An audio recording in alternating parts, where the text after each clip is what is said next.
Welcome back to the Stardew Valley Perfect Run series, and you might notice that we're on day 12 already. What happened to day 8 through 11, you might ask? Well, I decided to make you not have to watch this.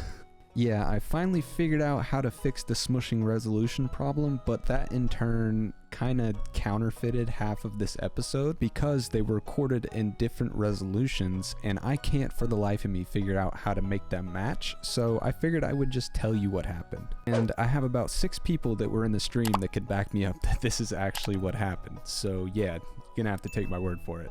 But it's okay though, because honestly, this was my first time streaming where I actually had people coming in and out, so I got a little bit flustered and didn't get a whole lot done. So basically all I did was I finished a couple community center bundles, I got to level 40 in the mines and got the slingshot finally, so Abigail, I'm coming for you. And I got to level 7 fishing, and I think that's it. And you may also notice that there's no face cam on this episode, and that's because I decided to take it off for this series because someone brought up in the comments that it does take away from the video a little bit when I'm doing the voiceovers, and I don't want that. So if you watched episode 1, you're special, you got to see my face, but from now on, this is how it's gonna be.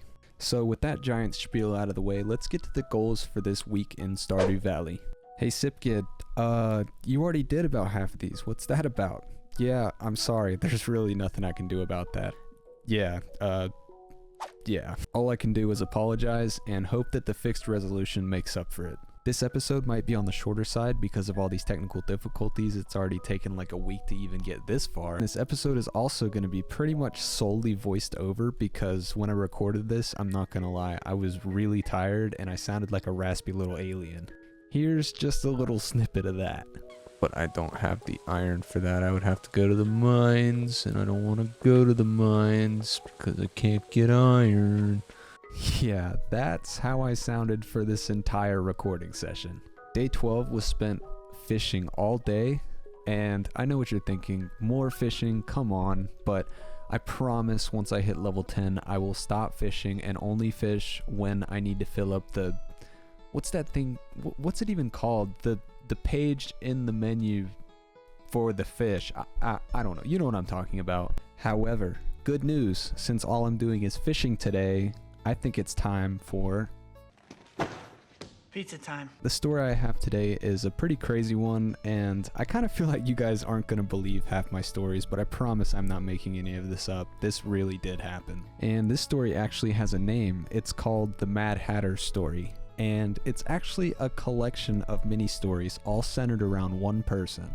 This person is a 40 to 50-year-old hippie chick who should probably be classified as a nudist. In my pizza career, is it a career? I don't know.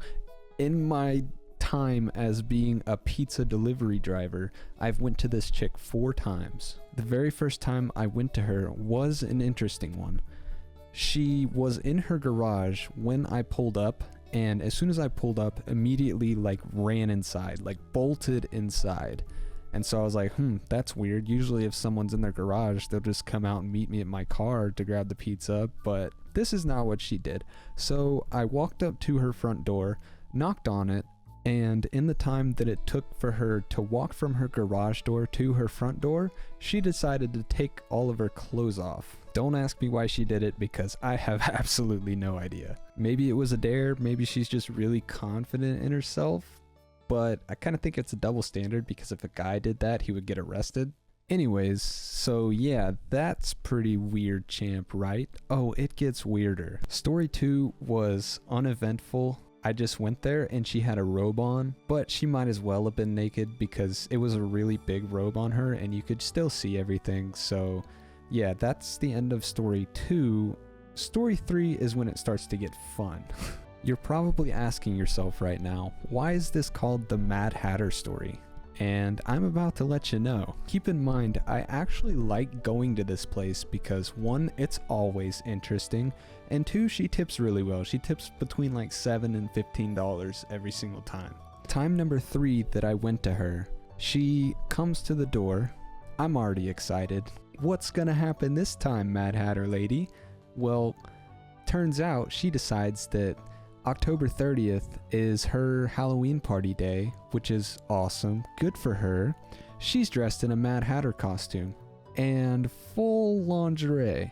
And when I say full lingerie, I mean the whole nine. She never disappoints. By this time, I was way too curious not to ask about everything, so that's what I did, and the first time was indeed a dare. The second time, if she was wearing a robe, she said that she probably just got out of the shower, and this time was indeed an adult-themed Halloween party, which she actually invited me to after we got done talking. She said that I could come after I got off work, and I would be lying if I said I didn't think about it, but I ended up not doing it because I was terrified. Now that I'm older, I wish I would have gone because I really wanted to see what kind of craziness was going on in that house. But yeah, that's where the Mad Hatter title comes from, but that's not even the most interesting story about her. I'll keep this short because I've already been telling this story for like 3 minutes, but the fourth time that I went to her, she comes out fully clothed for once. I know, hallelujah, but this time she didn't actually have the money for the pizza, which normally I would get annoyed, but this lady's always super nice and it's super fun going to her place, so I was okay with it and I just waited outside for like 5 minutes. But after about 5 minutes, I had had enough, so I went and asked her, and she told me that her boyfriend had the money and he was on his way and he would be about 10 more minutes, so I told her that I had another delivery and I went and took that one and then came back and he still wasn't back yet.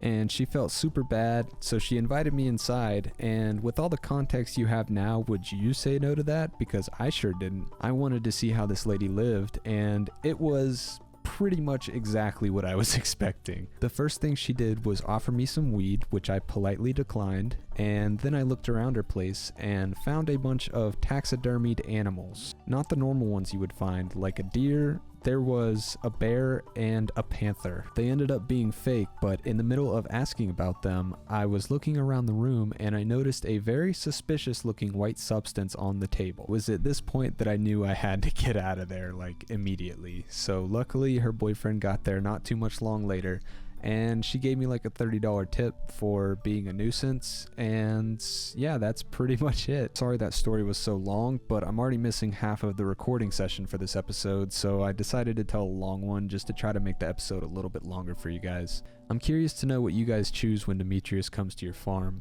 I think I'm gonna stick with bats from now on because it helps with that community center bundle, but is there a use for the mushrooms past that? Because I don't know, and if there is, maybe I'll choose that one next time, so let me know. I'll make you a deal. If I lose to Abigail, you guys can unsubscribe, but if I win, you have to subscribe and like the video. Sound good?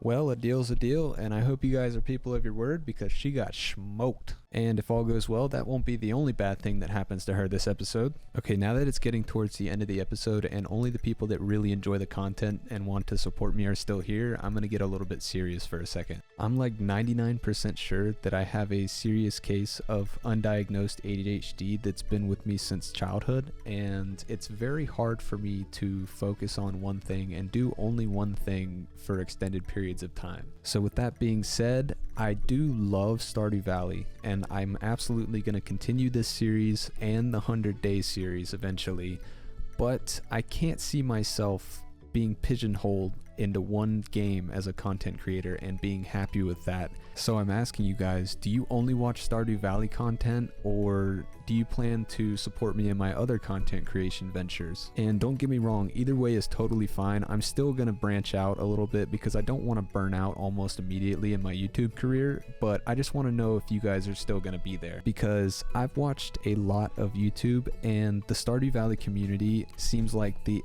absolute most wholesome out of any of them, and I want you guys to be around because I love that energy.